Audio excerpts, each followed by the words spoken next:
Elon Musk just snapped after getting called out for his lies by a literal astronaut.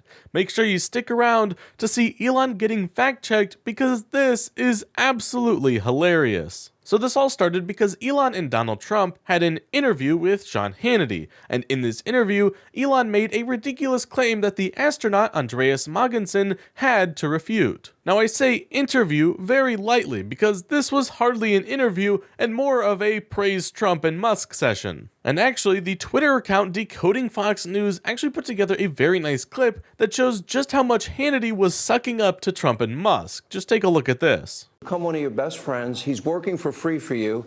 I've never seen anybody take as much as he's taken.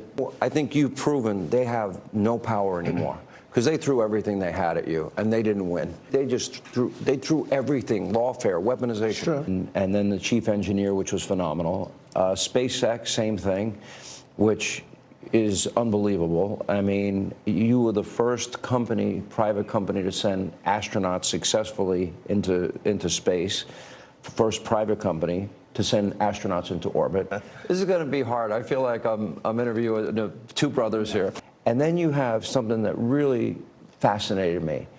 You might help the blind to see. Yes. And people with spinal cord injuries. You're the richest man in the world. I hate to do this to you, but I'm going to do it anyway. You're doing all of these things, so yes. You're committed to helping the blind see, people with spinal cord injuries recover. Yes. You're committed to getting to Mars. You're committed to rescue. You're going to help rescue next month 2 astronauts that I think were abandoned. If I had the weight of the pressure of doing that successfully on my shoulders, I think I'd be, But when we spoke before we did this interview, you are very confident you're going to rescue astronauts, have the biggest electric vehicle company in the world. You really become a student of history, Mr. President. He brought this country to the dance. This is the opportunity to be transformational and to have, I would argue, the most consequential presidency if we really dig down and do something that had never been done before. And I pray to God this is successful. I really do. I wish you Godspeed.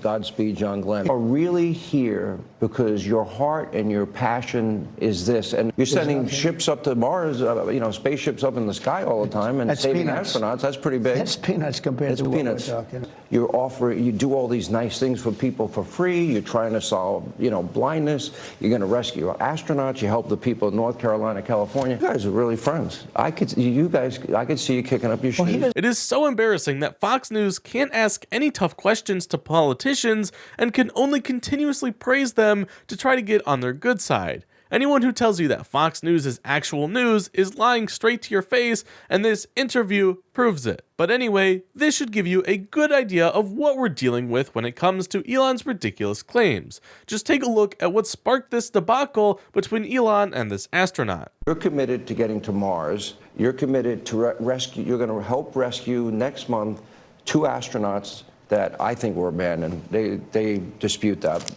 in an interview. At the president's request or instruction, we are accelerating the return of the astronauts, which was postponed kind of to a ridiculous degree. They got left in space. They've been there. They were supposed to be there 8 days. They're there almost 300. Biden.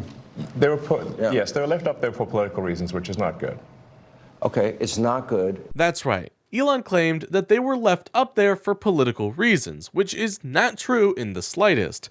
And this is what prompted Andreas to respond to this clip by saying, "What a lie," and from someone who complains about lack of honesty from the mainstream media. And let me tell you, Elon was not happy about that. He absolutely snapped, replying with, "You are fully SpaceX could have brought them back several months ago. I offered this directly to the Biden administration and they refused. Return was pushed back for political reasons. Idiot." Well, that escalated real quickly. But unlike Elon's tantrum, Andreas responded with actual class. He said, "Elon, I have long admired you and what you have accomplished, especially at SpaceX and Tesla. You know as well as I do that Butch and Suni are returning with Crew 9, as has been the plan since last September. Even now, you are not sending up a rescue ship to bring them home. they are returning on the Dragon capsule that has been on the ISS since last September. And of course, Elon could not handle the facts and stopped responding.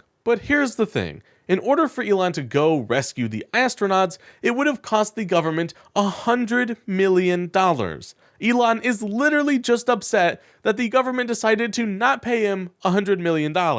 It was not for political reasons, it was logistical reasons. There were a lot of moving parts to that plan, and what they decided on is what they believed to be the best one. It had nothing to do with politics. Elon is a pathetic man whose only goal in life is to make money, and when his plans get stopped, he throws a temper tantrum like a little baby.